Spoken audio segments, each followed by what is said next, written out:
Hey, and welcome back to Content is Profit. This is Luis, half of the business, and I'm welcoming you to this incredible start of 2025 in the 10 episode series on where we go all the way from frameworks to how to monetize your content in a very specific way, even how to outrank Google or how to land your dream sponsors. So I think these 10 episodes are going to really help you. If you haven't listened to any of the other ones, go back, and they start on January 3rd all the way to January 12th. So super excited to share this with you. Enjoy. Hey, I'm Luis. And I'm Luis. And you're listening to the Content is Profit podcast. Today we're talking all about newsletters, how to start them, grow them, monetize them. We're going to dive deep. And today we got the guy that has been literally diving deep into all this and analyzing them and creating content around them. So like legit millions of dollars. Yeah, like 8-figure newsletters. Yes. Okay. Yep.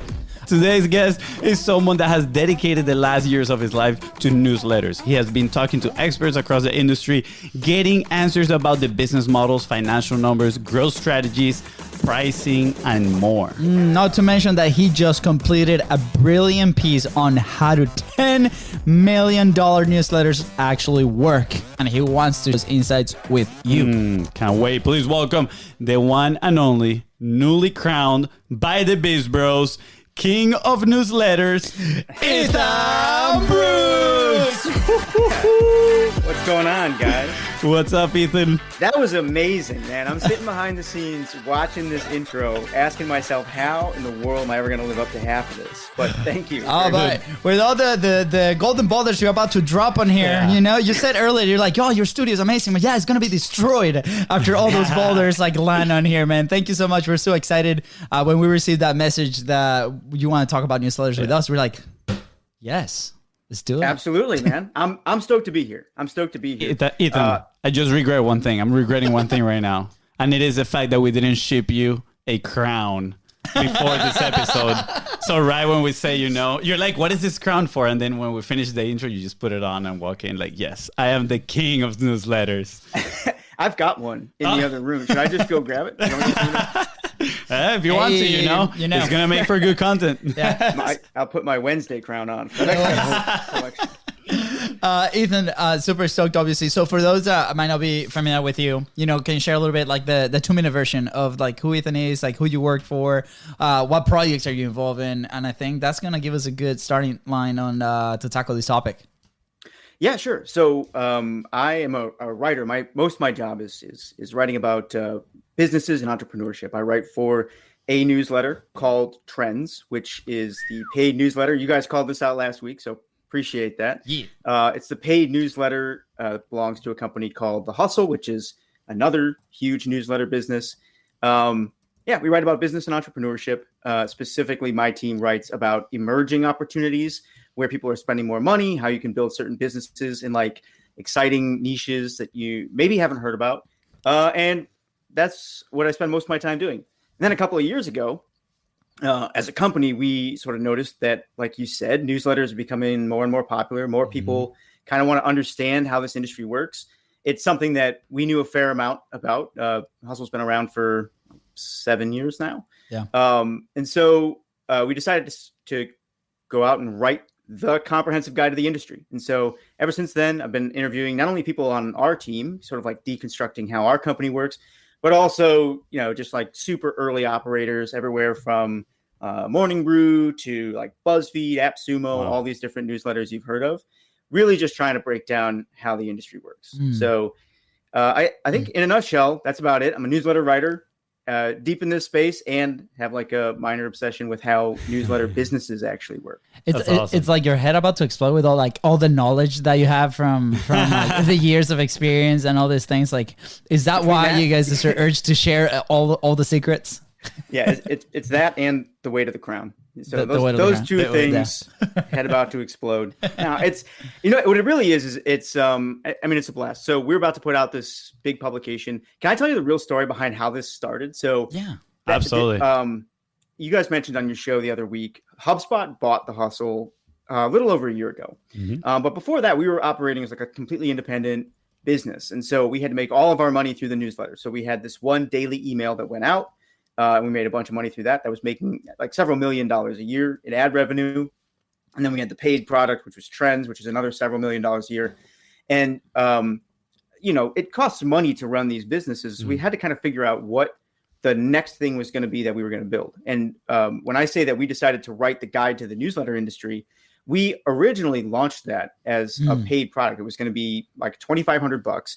That would be our first really expensive paid product. And so we put hundreds of hours into interviewing for this, writing custom illustrations. We built an entire custom web reader around the entire thing. There was going to be a whole social experience behind it. And then literally a week or two before it launches, we get the notice that HubSpot's acquiring us. And HubSpot is like a multi-billion-dollar company. So they were really excited about certain parts of what we had built, but they didn't necessarily need, the couple $100,000 that we had sold of this product. So it kind of got put on a shelf. Yeah. And now we're going to be giving it away for free. So we've literally written this entire guide that really designed to be like sold as like a really expensive thing. And at this point, we were just tired of looking at it on the shelf. So we're like, we need to get this out the door. And how can we do that? We're going to do it for free. So the reason that I love doing this is because when you really dig into this space, you see people like you guys and all kinds of other creators who are using newsletters to like tell their story and build the business that they want. Yep. That's what I like being part of. So that's why I do it. Yeah, that is so cool. And I definitely see the value on all that work, and I'm 100% certain that a lot of people would pay. But the fact that you guys are giving it away for free, I think it's incredible. I'm curious though. Do you think giving it away? I believe a lot in charging for stuff just because it's that commitment, and probably people that are more willing to take action once they get their hands on it. But at the same time, I see the value of like, okay, it's free, and then you reach more people. These people are talking about newsletters, maybe directing traffic to you guys. Is there a sort of play strategy behind that you guys are, decided on why to give it away for free? Yeah, great questions. This is something I wonder about myself. Like, is the perceived value still there if it's free? And I think, here's our goal. And I don't want to overhype the guide here. That's not what we're here to talk about. We're here to dig in and actually give away. I want to give away the best parts of it today on this show. But when the actual guide comes out, the goal is for it to be like so overwhelmingly valuable that it just becomes the thing people talk about when they talk about this industry.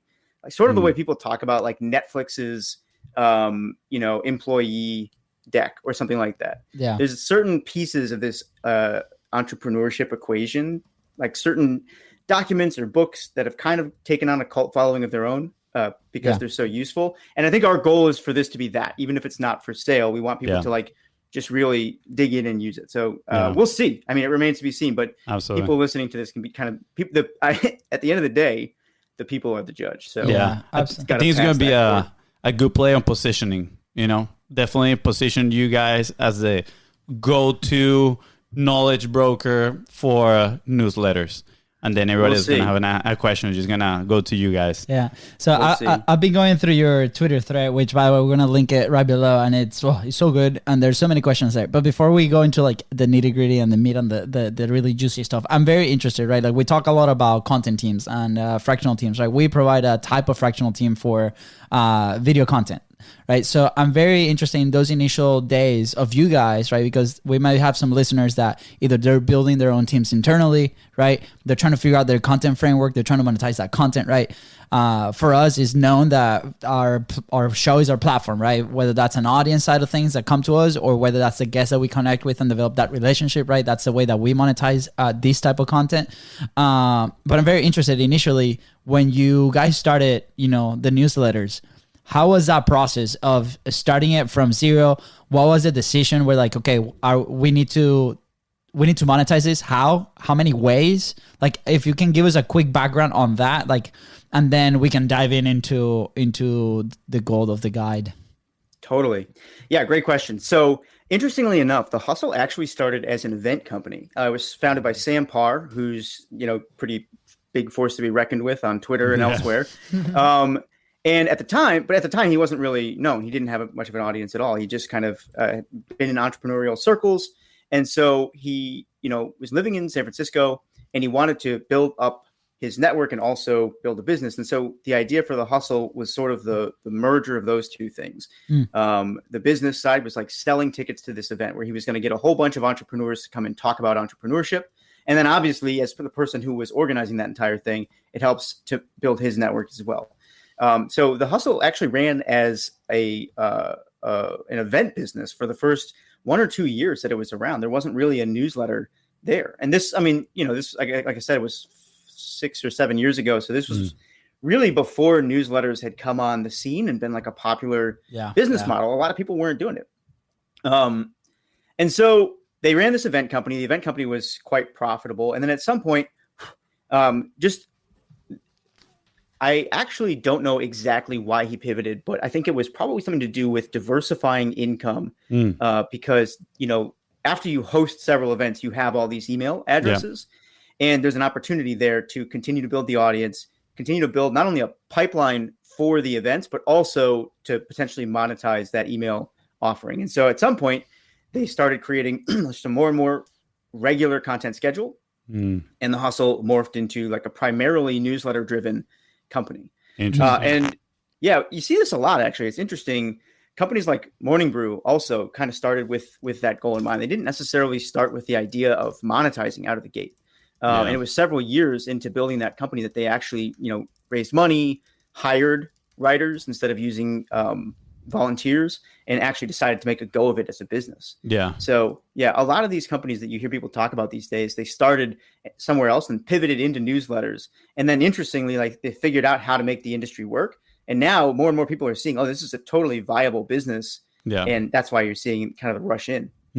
Interesting. I'm curious, do you see that transition from event-based business to the newsletter-based business? You said they already had this database, right? There's a bunch of emails and then they transition.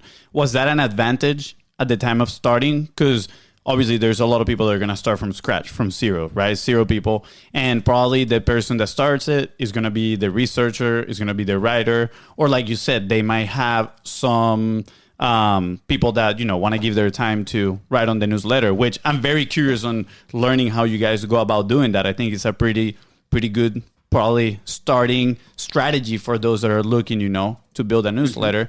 But I'm curious, was that an advantage having that number? And do you remember what was the amount of, potential emails at the beginning that you guys had to kickstart that newsletter?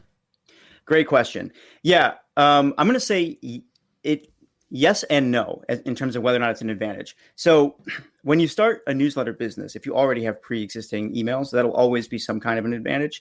But the reality is, and we can talk about this more as we get into growth, I think the reason that the hustle ended up being successful as a newsletter business is actually because Sam and his early team were quite good at getting attention. And so it wasn't necessarily about the first emails that they had on the list. It was that they were able to actually continue growing that list at a pretty rapid clip.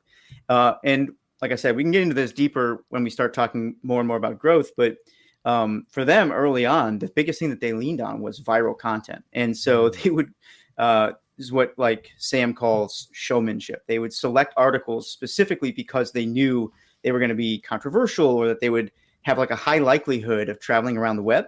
They did a really, really good job of that early on, and that kind of established them in the space. I think one other thing that was like an early advantage for them, and I didn't join the team until 2020, so somewhere between like 3 and 5 years into the game for them. But when I look back at what they did really well early on, it was that ability to like create content that people talk about, and I don't know. I'll think about some other things as we go through it, but there's a couple other things that they did really well. We can chat about as we go. Yeah, absolutely. I remember. I don't know if this was actually the Hustle or the Morning Brew, but I remember signing up to one of those, and they had at the bottom of every email kind of like a progress bar on how many people you refer, and then you would qualify for surprises. I remember one time they were like giving away like a MacBooks Pro and stuff like that. I was like, heck yeah, this is awesome. I'm gonna send it to all my friends, right?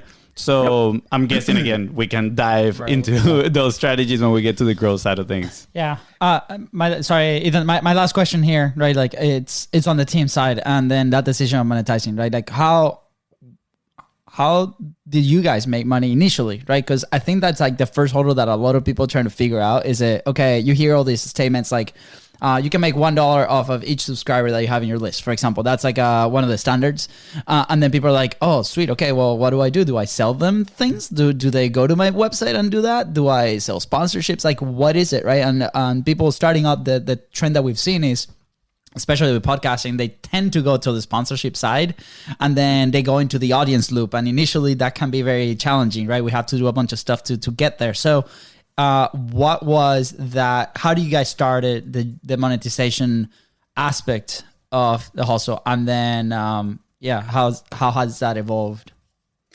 That's a perfect question. And I'll get into it. We'll go super deep on it in just a second, but you reminded me of two other things that I think, just relate to the last question in terms of like, was that list an advantage to him? Yeah. So I'll say, and I think these are really important. So the list was an advantage, having the event company was an advantage in that it created cash flow that allowed the email business to get going.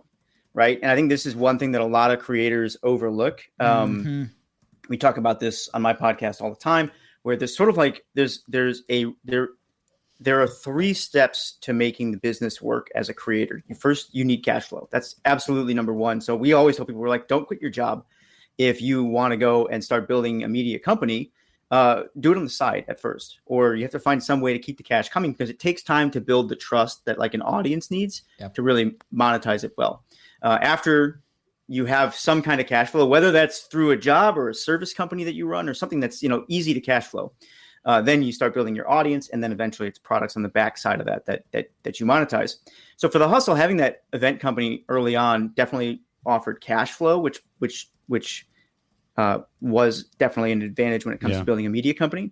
But it's not necessarily the only way to start. I mean, Morning Brew raised money from investors, when they decided to kind of make a full-time go of it. So there's other ways to get that early cash flow. The other thing that I think was an advantage to them too, and I alluded to this and then I halfway forgot it while we were talking, is they picked like a topic and voice that wasn't really well represented in the market. So if you look at what the hustle does today, it's kind of common to see, business newsletters that are sort of like, they use memes and GIFs, and they're kind of like your best friend. That was very rare back then. Back then it was like Forbes, Business Insider, all these kind of stodgy magazines. And so Sam started out early on. He said, we are going to be like your best friend that just texts you what the news is. And I think people who are looking to get into this, one of the most important things you can do early on is take a look at whatever your area of expertise is or your sphere of influence, and just ask yourself, like, what do I wish was here? What's missing?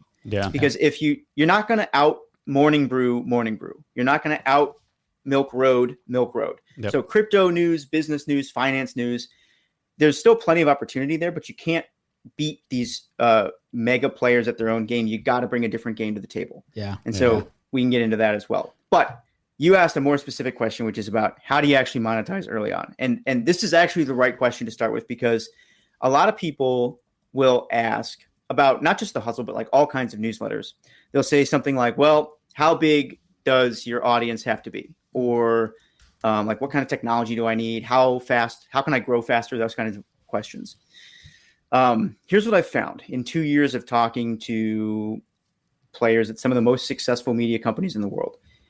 The size of your audience matters less than knowing how to monetize these businesses. If you know how to monetize these businesses, you know how the business model works, you can make lots of money on a small audience. And I know you guys talked about this last week, but I know somebody who does 6 figures on a newsletter with 1,000 subscribers. Wow. I know somebody who does $5 million or $2 million on a newsletter with 5,000 subscribers. I know people who do $10 to $20 million, and like a team of 3 people run that newsletter. Yeah. And it's in a niche you'd probably never think of, which is farming. Like, they write about soybean futures and corn. Yeah, that's awesome. It's nuts. So the topic doesn't matter as much. The size of your audience doesn't matter as much as knowing how to monetize. Those things still matter, but really knowing the business model is the most important part. Yeah. So to answer your question about how they monetize, well, let me go a little bit more broad. The Hustle specifically sold ads early on, right? And that was easy for them to do because they had grown a pretty large audience. And we can get into the specifics of how they did that in a second. But at the high level, there's basically 3 ways to monetize a newsletter company. You have free products, which are monetized via ads or affiliate deals. You have low price subscriptions, and you have high price subscriptions. And the low price subscriptions are typically called front end products, and the high price subscriptions are called back end products. And so the way these businesses really work when you break them down is you have your free audience, which is always going to be your biggest audience, lowest barrier to entry. Free audience, you can monetize that on ads and affiliate deals, and then you use it to sell memberships to your front end products, and then your front end sells memberships to your back end products. And the reality is you can mix and match those a lot. So some companies only have one, some have all 3. But when you know how that business model works, it takes a lot of the mystery out of it, and you have like a much better chance of being successful at this. Yeah, absolutely. Ethan, I just want to backtrack here a little bit. I think you just share about what would be the perfect ad for your newsletter guide. You gotta put a print in there that just says size doesn't matter, and then very small at the bottom, when building your newsletter, whatever, just something like that. I think it would call people attention. Just random thought, That's perfect. Yeah, it's all about how you use it. There we go. Yep. That's the voice. That's the voice of Content Profit Newsletter. Fonzi, come on. I know. And sorry. Just on that backtrack, I do wanna just reminded me. You mentioned something that I consider what we call here a golden boulder. A lot of people talk about, the topics, niching down, all these things, but you mentioned the voice. And that is so key. I think people don't really understand how valuable it is to have a voice that relates to other people. And we talk about the 3 P's of differentiation in here. We've mentioned a few times, product, processes, and personality. And personality, it is that voice that you're talking about, right? Infusing a personality into a newsletter that makes it exciting to read. I get drawn personally to the hustle type of newsletters, newsletters that are not very formal, if you want to put it that way, right? I mean, I have the Milk Road too. It's like 90% jokes, but you're still learning, Yeah. And it's absolutely amazing. I love the stuff. So I just wanted to bring this to people's attention, so they're thinking, okay, well, am I infusing my personality to whether that is your newsletter or whatever type of content that you're making? Because I think that is actually something that is going to give you an edge, and it has actually been something that gave us an advantage when it's come to Content is Profit, because people are like, man, you guys are so high energy, right? This is not what I was expecting from a podcast, and we're like, we love our Red Bull, but I think it's $5 definitely sushi sprints. and, $5 sushi sprints, right? But definitely it's an underlooked asset maybe that people don't really take into consideration that much. Yeah, definitely, it's one of the most important things. So when we broke the business down, we kind of broke it down into this model that we call like the newsletter engine, and it sort of operates like a real engine. It basically turns attention into money, and the idea is basically you have like these growth funnels that filter attention down into your monetization strategies, but underneath all of that is what we call the product level. And the reason it's at the very bottom is because it is the foundation of everything. And when you're talking about product, you're talking about a few things. Yeah, you're talking about technology. But really what makes up the product is like the things that make the experience of your newsletter or whatever media company you're building unique. So that's your voice, your editorial strategy, the way you build community inside of your company. And by the way, one other thing I'll say, just related to this concept of the business model mattering more than the topic or the size of the audience, the model is universal. So we're talking about newsletters here, but once you know how this works, you'll actually see it being played out in multiple places. So like TikTok creators, Instagram creators, basically anybody who is turning attention into money is going to be doing it through this machine. And if they're using this model, they're going to be maximizing their profits and their revenue. But a lot of people are just kind of like groping around in the dark, trying to figure out how this works. And so hopefully what we can do here is just break it down, make it a little bit more approachable for people. Yeah, I love it. I would love to dive into that. Before we do that, I want to mention, right, like through our journey publishing, that has been one of the bigger discoveries, right? Like there's always that shiny object syndrome of like this method, this tactic, this thing, right? And at the end of the day, at the bottom of it all, those are just different names for the same thing. Because as we started executing, for example, and for us, our framework is the publishing pyramid. We have a few ones like the minimum viable content, how we started. But at the end of the day, it's very similar to whatever platforms that you're using. And I love the fact that we're breaking down the newsletters because I see the similarities. Like I'm going through that model in my head with the podcast, and it's that thing, right? So on our side, right, you mentioned initially cash flow. Well, for us, it's a service, right? So like, just like the hustle was the events industry, for us, it was a service that we needed the cash because we have no investors, right? And we needed to eat initially. So we're like, how do we do this? Well, we need cash in the bank now. Okay, let's set a service. And that's how everything started a few years back.